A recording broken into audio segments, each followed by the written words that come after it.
தூங்கும் புலியை பறைகொண்டு எழுப்புவோம், தூய தமிழரை தமிழ் கொண்டு எழுப்புவோம் என்ற என் தமிழ் அன்னையை வணங்கி இது உங்கள் Chinmaya academy for civil services. அனைவருக்கும் இனிய வணக்கம். கடந்த சில நாட்களுக்கு முன்பு வந்த குரூப் 1 நோட்டிபிகேஷன் 26 பதவிகள் வந்திருக்கு. அந்த 26 பதவிகள் குறைவுதான். அப்படி இருந்தாலும் அதை திறம்பட இப்பொழுது நாம் படித்து வந்தோமானால் எதிர் வரக்கூடிய குரூப் 2, அதன் பின் வரக்கூடிய குரூப் 4, இந்த 26ஆம் ஆண்டை வெற்றி ஆண்டாக நம்மால் நிறைவேற்ற முடியும் என்பதை மனதில் வைத்துக் கொண்டு இன்னும் நமக்கு ஒரு 70 நாட்கள் ஃப்ரீயா இருக்கு. நமக்கு அதுல நம்ம ஒரு 60 நாட்கள் பிளான் போடுறோம். ஒரு 10 நாட்கள் திருப்பி அதை ரீகால் பண்ணி படிக்கிறதுக்கு சரியா இருக்கும். படித்து வரக்கூடிய மாணவர்கள் இந்த பிளானை என்னுடைய அமைப்புல என்னுடைய சரியான ஒரு கூட்டின் அடிப்படையில இந்த பிளானை நம்ம கொடுத்துருக்கிறோம். இந்த பிளானை சரியா பாருங்க. இது உங்களுக்கு தகுதியா இந்த பிளானை ஏதாவது முன்பின் மாறுதலை எடுத்துக்கொண்டு இந்த 60 நாட்களை சரியாக பயன்படுத்திக் கொள்ளுங்கள். போட்டித் தேர்வுக்கு படித்துக் கொண்டிருக்கூடிய மாணவருக்கும் இந்த வீடியோ அனைத்தும் முக்கியமான கருத்துக்களாக உங்களுக்கு காணப்படும். ஃபர்ஸ்ட் பாருங்க, 60 நாட்கள் இந்த பாடத்திட்டம் எப்படி முடிக்கலாம் அப்படின்றத பத்தி நம்ம பார்க்க போறோம். ஃபர்ஸ்ட் வாரமா எந்தெந்த நாட்கள் என்னென்ன படிக்கலாம் அப்படின்றத பத்தி கொடுத்துருக்கிறோம். சிலபஸ் பள்ளி பாட புத்தகங்கள் எங்கிருந்து படிக்கப்படுது, அடுத்து இந்த கணித பகுதிகள் எங்கிருந்து அழைக்கப்படுகிறது. ஏன்னா கணிதத்தில் எப்பயுமே தெரியும் உங்களுக்கு 25 மதிப்பெண்கள் நம்ம கணிதத்தில் கொடுக்கப்படுது. இந்த கணிதத்தில் கொடுக்கக்கூடிய இந்த 25 மதிப்பெண்களும் நமக்கு முக்கியமான ஒரு பகுதியாக இருக்கும். இந்த 25 கொஸ்டின்ஸ் நம்ம எப்படி அணுகணும்னு சொல்லிட்டு பாத்தீங்கன்னா, நம்முடைய பள்ளி பாட புத்தகம் RS அகர்வாலுடைய புத்தகம், ஓகேங்களா? இந்த 2 புத்தகத்தையும் அதை தாண்டி TNPSC வெப்சைட்ல இருக்கக்கூடிய PYQ இந்த கொஸ்டின் இருக்கக்கூடிய MCQ கொஸ்டின்ஸை நல்லா ப்ரிப்பேர் பண்ணிட்டு போங்க. வெற்றி வகை சொல்லலாம். 22 என்பது நிச்சயம், 25 என்பது லட்சியம் என்று சொல்லக்கூடிய எண்ணத்துல உழைக்கணும். சரிங்களா? முக்கியமான தலைப்பு. ஃபர்ஸ்ட் இந்த வாரத்தை ஒரு 8 வாரமாக நம்ம பிரிக்கிறோம். முதல் வாரத்துல ஃபர்ஸ்ட் 2 நாள்ல நம்ம என்ன பண்ண போறோம்னு பாருங்களா. முதல் 2 நாள்ல அதிக மதிப்பெண் வரக்கூடிய பகுதியாக நமக்கு இந்த அரசியல் அமைப்பு இருக்கு. இதுல பாருங்களேன், அரசியல் அமைப்பு உருவாக்கம் மற்றும் முகவுரை முதல் 2 நாள்ல படிக்கிறீங்க. எங்கெங்கெல்லாம் இருக்குன்னு சொல்லிட்டு கீழே ஸ்டடி பிளான் கொடுத்துருக்கேன். 10th இருக்கு, 11th மற்றும் 12th புக்ல இந்த தலைப்புகள் இருக்கு. அதே அன்னைக்கு காலையில ஒரு செக்ஷன்ல இதை முடிக்கிறீங்க. அன்று இரவு அல்லது அன்று 4 மணிக்கு மேல சிம்பிளிபிகேஷன் கரெக்டா 11 மாடல் இருக்கு. எப்படி போட்டாலும் அந்த 11 மாடல் தான் வினாக்கள் வரும். இந்த பார்த்துட்டு கடந்த ஆண்டு வினாக்களை சும்மா ஓட்டி பார்த்துட்டீங்கன்னாவே முடிஞ்சிடும். தலைப்பு ரொம்ப ஈஸியா இருக்கும். விகிதமுறு என்ன, விகிதமுறா என்ன, ரேஷனல் நம்பர், இரேஷனல் நம்பர், ரெண்டாவது அந்த பின்னத்தி கூட்டல், பின்ன கழித்தல், ஃபிராக்ஷன் ஆடு, ஃபிராக்ஷன் சப்ராக்ஷன், இந்த மாதிரி தலைப்புகள் எல்லாமே இந்த பக்கம் வரும். ரொம்ப சிம்பிளா இருக்கும். கரெக்டா 11 மாடல்கள் தான் இருக்கு. அந்த 11 மாடல் நீங்க பாத்தீங்கன்னா அந்த ஏரியா உங்களுக்கு சுலபமாயிடும். சரிங்களா? ஃபர்ஸ்ட் அரசியல் அமைப்புல 2 டாபிக். அதுலயே இந்த ஹிஸ்டாரிக்கல் பேக்ரவுண்ட் சொல்றோம் பாத்தீங்களா, இதுவும் அரசியலமைப்பு உருவாக்கமும் அதிகமான வினாக்கள் இப்ப வருவது கிடையாது. அப்படி 1-2 வினாக்கள் வருது. அது அப்படியே என்ன பண்றோம், கொஞ்சம் தேவையான தலைப்புகள் மட்டும் ப்ரீவியஸ் கொஸ்டின் பேப்பரை மட்டும் பார்த்துட்டு போங்க. அது போதும். தலைப்புல வேற எதுவும் பார்க்க வேண்டியதில்லை. ஆனா முகவுரை செய்திகள் கம்மி, செய்திகள் குறைவு. ஆனா அந்த கேசஸ், அதுல வரக்கூடிய அந்த நுணுக்கமான செய்திகள், வினாக்கள் அதிகமாக வரக்கூடிய ஏரியா முகவுரை. ஏன்னா அரசியல் அமைப்பினுடைய ஒரு இன்டெக்ஸ் பேஜ், அது பேர் தான் சார் முகவுரைன்னு உங்களுக்கு சொன்னோம். அந்த தலைப்பு இங்க கொடுத்துருவாங்க. இதை நீங்க வெற்றிகரமாக 2 நாள்ல முடிச்சுட்டு இதுக்கான ப்ரீவியஸ் கொஸ்டின் பார்த்தீங்கன்னா அடுத்த தலைப்புக்கு நீங்க போகலாம். அருமையான ஒரு தலைப்பாக இருக்கும். இப்படித்தான் நம்ம இதை ஃபாலோ பண்ணி முடிக்கணுமா, ஓகேங்களா? அதாவது அதே வாரத்துல முதல் 2 நாள் பார்த்துட்டோம். அதே வாரத்துல 3 மற்றும் 4வது நாள் இதை பார்க்கிறோம். 2 நாள் முடிச்சிட்டோமா? அடுத்து 3வது மற்றும் 4வது நாள் இதை பாருங்க. அடிப்படை உரிமைகள் மற்றும் அடிப்படை கடமைகள், அதுக்கு அடுத்த சாப்டர். அடிப்படை உரிமை, அடிப்படை கடமைகள் ரொம்ப ஏரியான பகுதி, அதிகமாக வினாக்கள் வரக்கூடிய பகுதி. இதுல இருக்கக்கூடிய ஆர்டிக்கல் அனைத்துமே முக்கியமா. எப்பயுமே ஒரு ஆர்டிக்கல் படிக்கணும்னா 1 to 10 ஆர்டிக்கல் தெளிவா இருக்கும். மீதி இருக்கிறது அங்கொன்றுமாக படிக்கலாம். ஆனா இந்த ஆர்டிக்கல் கொஞ்சம் தெளிவா இருக்கும். நாம தெளிவுபடுத்தி படிச்சுக்கணும். ஏன்னா நீங்க எல்லாருமே குரூப் 1 படிக்கக்கூடிய மாணவர்கள். இந்த ஆர்டிகல் எல்லாமே அவசியம். வாழ்க்கைக்கு தேவையான ஆர்டிகல்லாம் உண்டு. அடிப்படை உரிமை எப்படி அடிப்படை உரிமை பிரிச்சிருக்கிறாங்க, அடிப்படை கடமைகள் எப்படிப்பட்ட எப்படி அடிப்படை கடமைகள் நமக்கு இருக்கு, அந்த அடிப்படை முடிகள், அடிப்படை கடமை, DPSP என்று சொல்லக்கூடிய அரசுக்கு வழிகாட்டும் நெறிமுறை கோட்பாடுகள்னு சொல்லுவாங்க. இது எல்லாமே முக்கியமான தலைப்புகள். இதுக்கு மட்டுமே 2 நாள் ஒதுக்கணும். நம்ம தெளிவா படிக்கும் பொழுது வருது. அப்புறம் இந்த சுருக்குதல் சொன்ன பார்த்தீங்களா, 11 மாடல் ஒரு நாளே முடிச்சிடலாம்.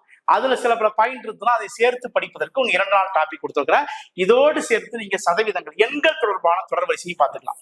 ஏன்னா இது எல்லாமே சிம்பிளிபிகேஷன் தான் வருது. நம்பர் சீரியஸ் அப்படி சொல்ற பார்த்தீங்கன்னா அது எல்லாம் வரும். ஏபிஜிபி அதெல்லாம் இந்த ஏரியாவில் பார்த்துட்டு ரொம்ப சிம்பிளா இருக்கும். சரிங்களா, இது ஃபர்ஸ்ட் பிளான். இதை முடிச்சிட்டீங்க அப்படின்னா நீங்க 10 சிலபஸ் நீங்க ஒரு 4 நாள்ல முடிச்சிட்டீங்கன்னு அர்த்தம். என்ன படிச்சிருக்கீங்க.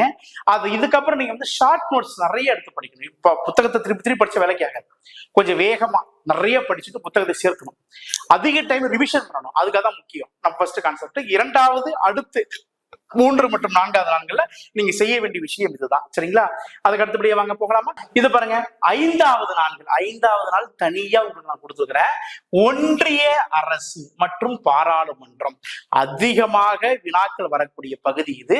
இங்க யாரை பத்தி பாக்கன்னா பிரசிடென்ட்டை பத்தி நீங்க பாப்பீங்க. அப்புறம் பிரைம் மினிஸ்டரை பத்தி நீங்க பாப்பீங்க. இவங்க 2 பேர் மட்டும்தான். உண்மையிலே சொல்ல போனா அதிகாரம் உள்ளவர் யாருன்னு கேட்டா பிரதமர். ஆனா நம்ம பாட புத்தகத்துல நம்ம டிஎன்பிஎஸ்சிக்கும் யூபிஎஸ்சிக்கும் அதிகாரமிக்க அதிக வினாக்கள் வரக்கூடியது யாருன்னு கேட்டா பிரசிடென்ட், குடியரசுத் தலைவர். ஓகேங்களா, முக்கியமான செய்தி குடியரசுத் தலைவருடைய அதிகாரங்கள் என்ன, அவர் என்னென்ன விதிமுறைகளை பயன்படுத்துறாரு, வெளியுறவுத்துறைக்கு என்ன அதிகாரம் இருக்கு, அவருடைய தேர்தல் எப்படி இருக்கும், இந்த மாதிரி கொஸ்டின்ஸ் நிறைய இருக்கும். ஒரு சம்பளத்தை பத்தி அதிகமா நம்ம கேட்டிருப்பாங்க. சரிங்களா, இது முழுக்க ஒரு நாள் ஒதுக்கணும் ராஜா. தெளிவுபடுத்தி படிச்சு ஒரு நாள் ஒதுக்கணும். மத்திய அரசு ஃபுல்லா ஒரு நாள். நாடாளுமன்றத்துல எப்படி வந்து கூட்டத்தொடர் நடக்குது, எப்படி கூட்டத்தொடர், ராஜ்யசபானா என்ன, லோக்சபானா என்ன, இதை ஃபுல்லா நீங்க படிக்கிறது கண்டிப்பா ஒரு நாள் ஆகும். கண்டிப்பா ஒரு அரை நாள் ஆகும். இதை தெளிவுபடுத்தி படிச்சிருங்க. அதுக்கான ஆர்டிகல் ஃபுல்லா படிச்சிருங்க. சரிங்களா, அதுக்கப்புறம் நம்ம பார்க்க போறது பர்சன்டேஜ். ஓகேங்களா, மேக்ஸ்ல பார்க்க போறது பர்சன்டேஜ் ரொம்ப சிம்பிளான பகுதி. இது ஒரு கரெக்டா ஒரு 13 மாடல் தான். எந்த கொஸ்டின் எப்படி கேட்டாலும் போடலாம் பர்சன்டேஜ். அது தேர்தல் சம்பந்தமான கொஸ்டின் ஒண்ணு வரும். அது ரொம்ப ஈஸியா இருக்கும். தேர்தல் சம்பந்தமான கொஸ்டின் இந்த மாதிரி வருவதற்கான வாய்ப்புகள் இருக்கு. சரிங்களா, இந்த பத்தி படிச்சா போதும். எங்க படிக்கிறோம் அப்படின்னு கேட்டீங்கன்னா ஃபர்ஸ்ட் இது வந்து 10th குடிமையில இருக்கும். அடுத்து +1 +2 இருக்கும். இது ஸ்டடி பிளான நம்ம கொடுத்துருக்கோம். சரிங்களா, இதை 2வது அதாவது 5வது நாட்களாக நம்ம பார்க்க வேண்டியது. இப்ப பாலிட்டியில எல்லாம் முடிச்சுட்டீங்க அப்படின்னா பாலிட்டியில கிட்டத்தட்ட நீங்க என்ன பண்ணீங்க 50% சிலபஸ் முடிச்சுட்டீங்க அப்படின்னு அர்த்தம். சரிங்களா, நெக்ஸ்ட் பார்க்கலாம் வாங்க. ஓகேங்களா, 6வது நாள். அடுத்து பாருங்க 6வது நாட்கள் என்ன பண்ணலாம் பாருங்க. 6வது நாள்ல மாநில அரசு மற்றும் பஞ்சாயத்து ராஜ். ஓகேங்களா, லாஸ்டா இப்ப தற்சமயத்தை வரக்கூடிய உள்ளாட்சி மன்ற தேர்தலை பற்றி நம்ம தெரிஞ்சுக்கணும். யாரு தலைவர்னா யாரு, கவுன்சிலர் யாரு, சேர்மன் யாரு, எப்படி தேர்ந்தெடுக்கப்படுறாங்க அப்படின்னு சொல்லிட்டு 73, 74வது சட்ட திருத்தங்கள் அதை பற்றி எல்லாம் முழுசா பார்க்கலாம். கண்டிப்பா இந்த கொஸ்டின் இல்லாத கொஸ்டின் பேப்பரே இருக்காது அப்படின்னு பாக்குறோம். அதே அப்புறம் ஆளுநர் அதிகமா இந்த முறை கேள்வி வருவதற்கு வாய்ப்புகள் இருக்கு. ஏன் கேட்டீங்கன்னா இப்ப தற்சமயம் அமைத்திருக்கக்கூடிய புதிய அரசுக்கு ஆளுநருக்கு அவருக்கு ஏற்பட்ட கான்ட்ரிபியூஷன், ஆளுநரை எப்படி வந்து ஆட்சி அமைச்சு வச்சாரு, இதை பற்றி கேள்விகள் அதிகமா இன்க்ரீஸ் ஆகிட்டே இருக்கும். அது இந்த மாநில அரசு அதிகமா நீங்க பார்க்கணும். மாநில சட்டமன்றம் எப்படி இயங்குது, எதிர்கட்சி தலைவருடைய பதவிகள் என்ன, நம்முடைய முதல்வருடைய பதவிகள் என்ன, முதல்வருடைய அதிகாரங்கள் என்ன, எதிர்கட்சி தலைவருடைய அதிகாரம் என்ன, இதை பற்றி முழுசா படிக்கலாம். இது கரெக்டா ஒரு நாள் ஆகும் ராஜா. 6வது நாள் ஃபுல்லா ஒதுக்கிட்டோம். அதே விழுக்காடு என்று சொல்லக்கூடிய தலைப்புல மொத்தம் 12 மாடல் சொல்லுவீங்களா, அதை பார்த்துட்டு ப்ரீவியஸ் கொஸ்டின் பேப்பர் நீங்க பார்க்கணுன்றது ஒரு தனி தலைப்பு கொடுத்துருக்கோம். சரிங்களா, இதை முடிச்சுட்டாவே ஒரு 70% சிலபஸ் நமக்கு முடிஞ்சிருச்சு. இதுதான் பாலிட்டி. இதுக்கப்புறம் வரத்தெல்லாம் பாலிட்டியே கிடையாது. சும்மா சிம்பிளா இருக்கும். யாரு இந்த லோக்பால் லோக் முடியுது யாரு, அந்த மாதிரி சின்ன கொஸ்டின் கேட்பாங்க. இது மட்டும் தான் பாலிட்டி.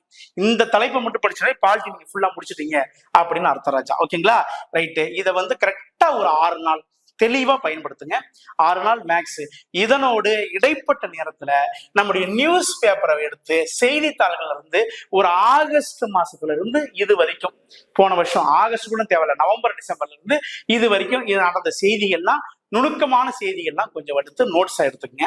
யார் யார் பதவி கொடுத்துருக்காங்க, என்னென்ன புக்குக்கு என்ன விருதுகள் கொடுத்துருக்காங்க, அந்த மாதிரி தலைப்புகள், சயின்ஸ் லெவல்ல கண்டுபிடிப்புகள் என்ன வந்திருக்கு, இந்த மாதிரி ஒரு தெளிவுபடுத்தி ஒரு சயின்ஸ் லெவல்ல படிச்சுக்கோங்க. இது நமக்கு சரியா இருக்கும். இடையில ஓகேங்களா, கரெக்டா சாப்பிட்றோம், தூங்குறோம், இடைப்பட்ட நேரத்துல புத்தகம் கையும் மட்டும்தான் இருக்கும். இந்த 60 நாட்களுக்கு தவக்கோலம் கொண்டு இருக்கணும். நம்ம அப்படிதான் வெற்றி பெற முடியும் நம்ம தெரிஞ்சுக்கணும். சரிங்களா, 2வது விஷயம் பார்த்துட்டோம். 6வது நாள் முடிஞ்சிடுச்சு. சரிப்பா, இது வரைக்கும் நம்ம முடிச்சுட்டோம். வேற என்ன சார் இதுல பாத்தீங்க அப்படின்னு கேட்டீங்கன்னா அடுத்து நம்ம இதை கொண்டு போலாம். 7வது நாள் பாருங்க. ஓகேங்களா, 7வது நாள் பாருங்க. இது வரைக்கும் நம்ம முடிச்சுட்டோம். எல்லாத்தையுமே என்ன பண்றீங்கன்னு கேட்டீங்கன்னா ஒரு திருப்புதல்.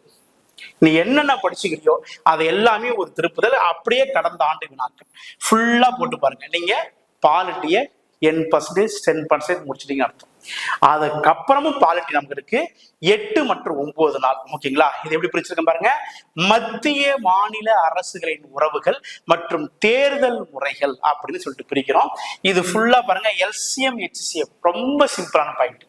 எப்படி பார்த்தாலும் 30 மாடல் இருக்கு எல்சிஎம் HCFல, அது கொஞ்சம் தெளிவுபடுத்தி பார்க்கணும். ஓகேங்களா, ஏன்னா இந்த கொஸ்டின் ரெண்டு கொஸ்டின் வருது எல்சிஎம் HCFல, அதை கொஞ்சம் தெளிவுபடுத்தி பாருங்க. அடுத்த 2வது ஸ்லாப்ல 7 நாள், ஒரு வாரம் முடிச்சிட்டோமா. இது மொத்தமா பாலிட்டியில மொத்த சிலபஸ்ல 30% ஒரு வாரத்தை நீங்க முடிச்சுட்டீங்க.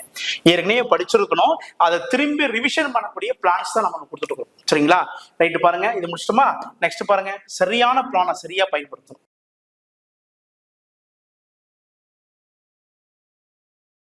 8, 9 இந்த நாள்ல மத்திய அரசு மாநில அரசுக்கான ரூல்ஸ் நீங்க படிச்சா போதும். அடுத்து இந்த எல்சிஎம் HCF படிங்க. ஓகேங்களா, அதுக்கான பாடத்திட்டங்கள் பார்த்தோம். அடுத்து பாருங்க, இந்த 9, 10, 11 முடிச்சோமா. 10, 11 பாருங்க, இந்திய ஓகேங்களா நீதி அமைப்பு மற்றும் இந்த லோக்பால் லோக் அதாலத் சொல்ற பாத்தீங்க. மத்திய அரசு மாநில அரசு படிச்சுட்டாலே மேக்சிமம் கொஸ்டின் அட்டன் பண்ணிடலாம்.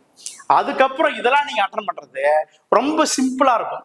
எப்படி பாத்தீங்கன்னா, 2 மாநிலத்தை சேர்த்து இருக்கக்கூடிய நீதிமன்றம் என்ன ஆர்டிக்கல், நீதிபதியுடைய வயது என்ன, நீதிபதியுடைய அதிகாரங்கள் என்ன, தற்சமயம் இருக்கக்கூடிய நீதிபதிகள் யாரு, கரண்ட் அஃபேர்ஸ் இப்ப யார் நீதிமன்றம் பண்ண கொலிஜியம் அமைப்பினுடைய செயல்கள் என்ன, இந்த மாதிரி கொஸ்டின்ஸ் எல்லாம் நமக்கு இந்த பக்கம் கேட்பாங்க, ரொம்ப ஈஸியா இருக்கும். அதே போல HCF புஷ்டமா அடுத்து LCM இங்க பாத்துக்கிறீங்க. ஓகேங்களா, இது ரெண்டையுமே சேர்த்து ஒரு 35 to 40 கேள்விகள், 40 மாடல்கள் இருக்கும் எல்சிஎம் HCFல. இதை படிச்சிடுறீங்க, இந்த பாயிண்ட் முடிச்சிடுறீங்க. கரெக்டா இந்த 9, 10, 11 இந்த நாட்கள் நடக்கூடிய செய்தி நமக்கு இருக்கு. ஓகேங்களா, நெக்ஸ்ட் பாருங்க. கடைசியாக 12 to 13 இந்த 2 நாட்கள் என்ன பண்ண போறோம்னு கேட்டீங்கன்னா, என்ன பண்ண போறோம், RTI என்று சொல்லக்கூடிய தகவல் அறிய உரிமை சட்டம், அதுக்கப்புறம் பெண்களுக்கு அதிகாரம் அளித்தல் மற்றும் நுகர்வோர் அமைப்பு. ரொம்ப சிம்பிளா இருக்கு, 2 நாள் கூட தேவையில்லை இதுக்கு. ஏன் 2 நாள் தரேன் அப்படின்னு கேட்டீங்கன்னா, நீங்க ஃபுல்லா ரிவிஷன் பண்றது நல்லா இருக்கும்னு பாக்குறேன். கலப்பு எல்சிஎம் HCF சேர்ந்து இருக்கக்கூடிய கலப்பு கணக்குகள், அதை முடிச்சும் படிக்கிறீங்க. சரிங்களா, இவ்வளவுதான் இந்த பாலிட்டிக்கான பிளானாக நமக்கு இருக்கும். ரொம்ப சிம்பிளா இருக்கக்கூடிய பிளான் தான். நீங்க இதை ஃபாலோ பண்ணாலே பாலிட்டிகள் போயிடுச்சு. பாலிட்டியில முக்கியமான அமைப்புகள் எல்லாத்தையும் முடிச்சிட்டோம். சரிங்களா, இது ஃபர்ஸ்ட் முதல் 2 வாரத்துக்கான கணிப்புகள். ஓகேங்களா, அடுத்து 14வது நாள் பாருங்க, முழு அரசியல் அமைப்பு திருப்புதல். அதுக்கப்புறம் என்ன பண்ண போறோம், இந்திய அரசியல் அமைப்புக்கு தேர்வு ஃபுல்லா பாருங்க, இந்த கணித தேர்வு திருப்புதல். மொத்தம் 3 unit, percentage, LCM HCF, simplification. இது 3ஐயும் சேர்ந்த ப்ரீவியஸ் கொஸ்டின் போட்டு பாருங்க. அதே போல இந்த ஆட்சியர் என்று சொல்லக்கூடிய அமைப்பு கடந்த ஆண்டு வினாக்கள் 2020 to 25 வரைக்கும் எல்லாத்தையும் ஒன்னா சேர்த்து பார்த்துடுங்க. டார்கெட் முடிஞ்சிடுச்சு, பாலிட்டி ஓவர். சரிங்களா, அதுக்கு அடுத்தபடியாக 3வது வாரம் வந்துட்டோம். 3வது வாரத்தில் அதுக்கு அடுத்தபடியாக அதிக வினாக்கள் பெற்றக்கூடிய பகுதியாக நமக்கு எடுத்த உடனே பார்க்கக்கூடிய நம்முடைய இந்திய எக்கானமி என்று சொல்லக்கூடிய இந்திய பொருளாதாரம். சரிங்களா, இது கொஞ்சம் வேற சப்ஜெக்டா தான் இருக்கும், பட் கான்செப்ட் ஓரியன்டா இருக்கும். ஆனா இதுவும் ரொம்ப ஈஸி தான். இதுல கரண்ட் அஃபேர்ஸ் ஓரியன்டா நிறைய வினாக்கள் வரும். அதுதான் இந்த முக்கியமான பகுதி நம்ம சொல்றோம். பாருங்க, இந்திய பொருளாதாரம் நேச்சுரல் இயல்புன்னு கேட்கறாங்க. சரி, இந்திய பொருளாதாரம் ஓகேங்களா, அதாவது பெட்ரோல் கண்டுபிடிப்புல எத்தனாவது இடத்துல இருக்கு, தங்கம் நம்ம கிட்ட எங்கெங்கெல்லாம் கிடைக்குது, லிக்மெட் என்று சொல்லக்கூடிய அந்த தாது பொருட்கள் எங்கெங்கெல்லாம் கிடைக்குது, இந்திய அளவுல ஜிடிபில நம்ம எங்க இருக்கிறோம், இந்திய அளவுல உலக அளவுல இந்தியா என்பது எந்த அளவுல வளர்ச்சி அடைஞ்சிருக்குது, இந்த மாதிரி கரண்ட் அஃபேர்ஸ் ஓரியன்டா நம்ம பார்க்கணும். சரிங்களா, இந்த கரண்ட் அஃபேர்ஸ் ஃபுல்லா நீங்க பார்த்துட்டீங்கன்னா நடப்பு நிகழ்வு நோக்கில பார்த்தீங்கன்னா ரொம்ப ஈஸியா இருக்கும். அடுத்து 5 ஆண்டு திட்டங்கள் கண்டிப்பாக வினாக்கள் வரும். நிதி ஆயோக், லாஸ்டா நிதி ஆயோக் கூட்டம் நடந்திருக்குது, அதுல இருந்து வினாக்கள் கேட்பதற்கு வாய்ப்புகள் இருக்கு. எத்தனாவது நிதி ஆயோக் நடந்திருக்குது, இப்ப நிதி ஆயோக் கூட்டத்துடைய தலைவர் யாரு, எத்தனை பேர் தான் இருந்திருக்காங்க, எத்தனை சிஎம் எல்லாம் கலந்துருக்காங்க, இந்த சிஎம்ல நம்முடைய சிஎம் என்ன பேசினாரு. சரிங்களா, இந்த மாதிரி செய்தியெல்லாம் கரண்ட் அஃபேர்ஸ் நம்ம கேட்பதற்கு வாய்ப்புகள் இருக்கு. அதுக்கான ஆர்டிகல், அதுக்கான செய்திகள் கீழே பாருங்க. அதே போல மேக்ஸ் எடுத்தீங்கன்னா ரேஷியோ அண்ட் ப்ரொபோர்ஷன் என்று சொல்லக்கூடிய விகிதம் மற்றும் விகிதாச்சாரம். ஓகேங்களா, இதுல ஏகப்பட்ட சம்ஸ் இருக்கு, நம்ம அவ்வளவு தேவையில்லை. கரெக்டா ஒரு 32 மாடல் செலக்ட் பண்ணி பார்த்தாலே போதும், எல்லாத்தையும் ஈஸியா போட்டுருக்கும். பர்சன்டேஜ்க்கு அடுத்தபடியே நீங்க பார்க்க வேண்டிய தலைப்பு இதுதான், ரொம்ப சிம்பிளா இருக்கும். சரிங்களா, அப்ப பொருளாதாரத்துல முதல் பகுதி 5 ஆண்டு திட்டங்கள் நிதி ஆயோக் வரை 2 நாள் எடுத்துக்கலாம், தாராளமா நடத்துக்கலாம். ஒரு பொருளாதாரம் படிக்கிறதுக்கு 5 நாள், அவ்வளவுதான், பெருசா போகக்கூடாது. +1, +2, 10th இந்த புக்கு தர வரைக்கும் படிக்க வேண்டாம், ரொம்ப சிம்பிளா இருக்கும். அப்புறம் கரண்ட் அஃபேர்ஸ் ஓரியன்டா செய்திகளை மட்டும் படிச்சா போதும். அந்த பட்ஜெட் இதெல்லாம் கொஞ்சம் பார்த்து படிக்கணும், வேற ஒண்ணு இல்லை. சரிங்களா, இது நமக்கு 3வது வாரத்துல முதல் இருக்கக்கூடிய 15 to 16 நாள் அதுக்கான விளக்கத்தை நம்ம கொடுத்துட்டோம். சரிங்களா? இது நமக்கு ஒரு தெளிவுபட்ட செய்திகளாக இருக்கும். இதை மட்டும் நீங்க பார்த்துட்டு தெளிவா போங்க, ஒன்றும் பிரச்சனை இல்லை. அதுக்கப்புறம் பாருங்க 17, 18வது நாள். ஓகேங்களா? இந்த வருவாய் ஆதாரங்கள் அப்படி சொல்லக்கூடிய கொஸ்டின் இல்லாத, கொஸ்டின் பேப்பரே இருக்காது அப்படின்னு சொல்லக்கூடிய ஜிஎஸ்டி எப்ப கொண்டு வரப்பட்டது, ஜிஎஸ்டி இப்ப என்ன பகுதியில் கொடுத்துருக்காங்க, எப்படி பிரிவுகளை கொடுத்துருக்காங்க, ஜிஎஸ்டி முதலில் கொண்டு வரப்பட்ட மாநிலம் இது, ஜிஎஸ்டி எந்த நாடாளுமன்றத்தில் எந்த நாள் கொண்டு வந்தாங்க, அது எப்ப நடைமுறைக்கு வந்துச்சு, எந்த மாநிலம் ஏற்றுக்கொண்டது, இந்த மாதிரி வளர்ச்சி கேள்வி கேட்பாங்க. ரொம்ப சிம்பிளான பகுதி தான். பழைய வட்டி அந்த வரி விகிதத்திற்கும் இப்ப இருக்கிற ஜிஎஸ்டி விதிக்கும் ஒண்ணும் கிடையாது. ஜிஎஸ்டி என்ன பண்ணுறது, மொத்த அமௌண்ட்டு எங்க சென்ட்ரல் கவர்மெண்ட் வாங்கி தேவையான நிதியை ஸ்டேட் கவர்மெண்ட்டுக்கு பிரிச்சு தருது. இதுதான் பெருதானது ஜிஎஸ்டின்னு சொல்லுவாங்க. இதை முழுசா நம்ம பார்க்க வேண்டியதா இருக்கும். வருவாய் ஆதாரங்கள் நமக்கு எப்படிப்பட்ட வருவாய் கிடைக்குது, நேஷனல் இன்கம்ல பார்க்கும் பொழுது எப்படிப்பட்ட வருமானம் இந்தியாவுக்கு கிடைக்குது. இந்தியா சில பேர் கடன் கொடுத்துருக்குது, இலங்கை போன்ற நாடுக்கு, அதுக்கு ஒரு வட்டி வரும். இப்ப நாம ஒரு சில பேர் கடன் வாங்கிக்கிறோம், அவங்களுக்கு போய் வட்டி நம்ம தரணும். எப்படி இன்கம் வருது, எப்படி அவுட் கோயிங் ஆகுது நம்முடைய அமௌண்ட், இதை படிச்சீங்கன்னா இந்திய பொருளாதாரமே ஈஸியா இருக்கும். நீங்க படிக்கக்கூடிய அரசாங்க வேலைக்கு வரக்கூடிய அனைவரும் கற்றுத் தெரிய வேண்டிய ஒரு விஷயம் இந்த வருவாய் ஆதாரங்கள். தெளிவுபடுத்தி படிச்சுங்க. இதுல தான் பட்ஜெட் கொடுத்துக்கிறாங்க இந்த வருஷம். சென்ட்ரல் கவர்மெண்ட் பட்ஜெட் எவ்வளவு ஆதாரம் இருக்குதுப்பா, இவ்வளவு கடன் வாங்கியிருக்கிறோம், கடன் இவ்வளவு வட்டி கட்டிட்டு இருக்கிறோம், இவ்வளவு நம்மகிட்ட அமௌண்ட் இருக்குது. கிட்டத்தட்ட 62% சம்பளத்துக்காக மட்டுமே செலவு பண்றாங்க அரசாங்க அதிகாரிகளுக்கு. நமக்கெல்லாம் மீதி தான் பென்ஷன் மற்றும் சம்பளத்துக்காக மட்டுமே செலவு பண்ணுது. மீதி இருக்கிறது தான் நலத்திட்டங்களுக்கு போகும். அப்ப சிந்திச்சு பாருங்க, அப்ப நம்முடைய பொருளாதாரம் எப்படி இருக்குன்னு பாருங்க. இப்ப 3வது நிலையில் இருக்கக்கூடிய பொருளாதார நாடு, 5வது நிலையில் இருக்கக்கூடிய பொருளாதார நாடு நம்மளுது. நமக்கே இந்த நிலைமைன்னா நமக்கு கீழே கூடிய நாடுகளை யோசிச்சு பாருங்க. அப்ப பொருளாதார முன்னேற்றம் என்பது ஒரு நாட்டினுடைய முன்னேற்றத்திற்கு முக்கியமான பகுதியா இருக்கும். இது நம்ம தெளிவுபடுத்திக்கணும். சரிங்களா? இந்த பாயிண்ட் ரொம்ப ஈஸியா இருக்கு, இன்ட்ரெஸ்டான பகுதி. கொஞ்சம் வேகமா பார்க்கணும், அவ்வளவுதான், வேற ஒண்ணும் இல்லை. சரிங்களா? அதே விகிதம் மற்றும் விகிதாச்சாரத்துக்கு அடுத்த தலைப்பை பத்தி நம்ம பார்க்கணும். ரொம்ப தெளிவா பார்க்க வேண்டிய பகுதியில இதுவும் ஒன்று. சரிங்களா? ரொம்ப சிம்பிளா படிச்சீங்க. நெக்ஸ்ட் பாருங்க, அடுத்து வரக்கூடிய 19 to 20வது நாட்கள். அதே பொருளாதாரத்துல எக்கனாமியில அடுத்த தலைப்புகளா சொல்லக்கூடிய வேளாண்மை, தொழில் வளர்ச்சி, அண்டு ப்ராவர்ட்டி என்று சொல்லக்கூடிய வறுமை, சமூக பொருளாதார பிரச்சனை. இதுல நம்ம மொத்த ஸ்கீம்ஸையும் பார்க்கணும். சரிங்களா? கடந்த 5 ஆண்டுகள் வரக்கூடிய ஸ்கீம்ஸ் எப்படி பார்க்கணும்னா, தனிப்பட்ட பேர்ல இல்லாம ஒரு பொதுப்படையான மூவலூர் ராமாமிர்தம் அம்மா அவர்களுடைய திட்டங்கள், யாரு தலைவர் பேர் இல்ல முத்துலட்சுமி அம்மையாருடைய திட்டங்கள், அது எந்த பகுதியில் இந்த அளவுக்கு வளர்ச்சி அடைஞ்சிருக்குது, இதை ஃபுல்லா நம்ம பார்க்க வேண்டியதா இருக்கும். நல்லா தெளிவுபடுத்தி பாருங்க. கடந்த அரசாங்கத்தில் இருக்கக்கூடிய அனைத்து திட்டங்களும் வராது. மக்களால் ஏற்றுக்கொள்ளப்பட்ட திட்டங்கள், மக்களால் அங்கீகாரம் அளிக்கப்பட்ட திட்டங்கள். ஏன்னா பாருங்க, திருநங்கைக்கான நலவாரியம் ஏற்படுத்தியது, இந்த மாதிரி திட்டங்கள்லாம் திமுக அரசாங்கத்தில் சொல்லப்பட்ட திட்டங்கள் தான். அப்ப எல்லா திட்டங்களும் எதெல்லாம் மக்களால் ஏற்றுக்கொள்ளப்பட்டதோ அந்த திட்டங்கள் அனைத்தும் இங்க கேள்விகளாக வரும். அதை பத்தி தெளிவுபடுத்தி படிச்சுங்க. இந்த பசுமை புரட்சி, முதல் பசுமை புரட்சி, 2வது பசுமை புரட்சி, உண்மையிலே நம்முடைய நாடு இந்தியா சுதந்திரம் அடைந்த பொழுது அங்க இருக்கக்கூடிய நாட்களை பற்றி பார்க்கும் பொழுது பல பகுதி, டெல்டா பகுதியெல்லாம் எந்த பக்கம் போயிடுச்சு, பாகிஸ்தான் பக்கம் போயிடுச்சு. நம்முடைய நாடு பொருளாதாரத்துல, உணவுல நம்ம தன்னிறைவு பெறணும் என்பதற்காக பசுமை புரட்சிகள் வந்துச்சு. வர்கீஸ் குரியன், சுவாமிநாத ஐயர், இவங்க பாத்தீங்கன்னா பசுமை புரட்சி பத்தி கொடுத்திருப்பாங்க. என்ன ஆச்சு பாருங்க, 6 மாதத்தில் உருவாகக்கூடிய பயிர்களை கண்டுபிடித்தாங்க அந்த வருஷம். அதான் பசுமை புரட்சிக்கான மிகப்பெரிய ஒரு கூறுதலா இருந்துச்சு. இன்றளவுக்கு நாம உணவு பஞ்சம் இல்லாம நம்ம வாழ்ந்துட்டு இருக்கிறோம் அப்படின்னு காரணம் ஒரே ஒரு அமைப்பு தான் பசுமை புரட்சி தான். அது தெளிவா இருக்கும், படிச்சிருங்க, முடிஞ்சிடும். ஓகேங்களா? ரைட். 5வது திட்டங்களை இதுக்காக தான் போடப்படும். அதுக்கப்புறம் விகிதம் மற்றும் விகிதாச்சாரத்துல முடிச்சவங்க நெக்ஸ்ட் பார்ட்டா இருக்கக்கூடிய வயது கணக்குகள், ஏஜஸ் சம்னு சொல்லுவாங்க. சரிங்களா? அப்பாவுக்கும் பையனுக்கும் இப்ப வயசு 30, உனக்கு 32, அவனுக்கு 2ன்னு வச்சுக்கோங்களேன். 10 வருஷம் கழிச்சு 40 வயசு, அவங்களுடைய சதவீதம் என்ன, அவங்களுடைய விகிதம் என்ன, அதை பத்தி கொடுத்துருவாங்க. ரொம்ப சிம்பிளா இருக்கும். இது மொத்தமே 11 மாடல் தான். இந்த 11 மாடல் சம்ம நீங்க பார்த்தாலே போதும். ஓகேங்களா? ஈஸியா முடிச்சிடலாம். சரிங்களா? 20 நாள் நம்ம முடிச்சிருக்கிறோம். இது வரைக்கும் முடிச்சிட்டாலே நீங்க சிலபஸ்ல 40% முடிச்சிட்டீங்க. நெக்ஸ்ட் பாருங்க, அடுத்த லைக் போலாமா? அடுத்து பாருங்க, 21வது நாள். இந்த பொருளாதாரத்தை ஃபுல்லா ஒரு விஷயம் பண்ணுங்க. ஃபுல்லா இது A to Z பார்த்த பாத்தீங்களா? +1 புக்கு, +2 புக்கு, ப்ரீவியஸ் கொஸ்டின் மாதிரி எல்லாத்தையும் பாத்துருங்க. அதே போல இது வரைக்கும் நான் அந்த கணக்கு பாடம் ஃபுல்லா என்ன ரிவிஷன் பண்ணிடுங்க. இதை முடிச்சுட்டுனா PYQ எல்லாம் பாத்தீங்கன்னா இந்த தலைப்பு நம்ம போவோம். சரிங்களா?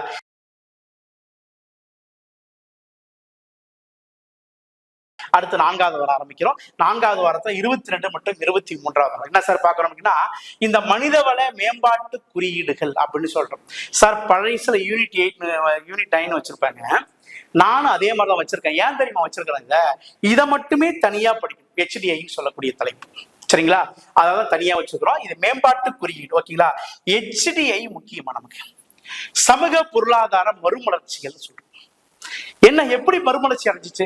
எப்ப பாருங்க, வறுமையை ஒழிக்கணும் என்று வள்ளலார், வைகுண்ட சுவாமிகள், இந்த மாதிரி ஆட்களுடைய சீர்திருத்த கருத்துக்கள், அயோத்திதாச பண்டிதர், பெரியார் போன்ற தலைவர்கள், இவங்களை பற்றி எல்லாம் பார்க்க வேண்டியது இருக்கும். ரொம்ப சிம்பிளா பகுதி தான். அதுக்கு அடுத்த மேக்ஸ் பகுதியா இருக்கக்கூடிய தனி வட்டி, சிம்பிள் இன்ட்ரெஸ்ட் சொல்லுவாங்க, அந்த வட்டி இவங்க தெளிவுபடுத்தி பார்க்கணும்.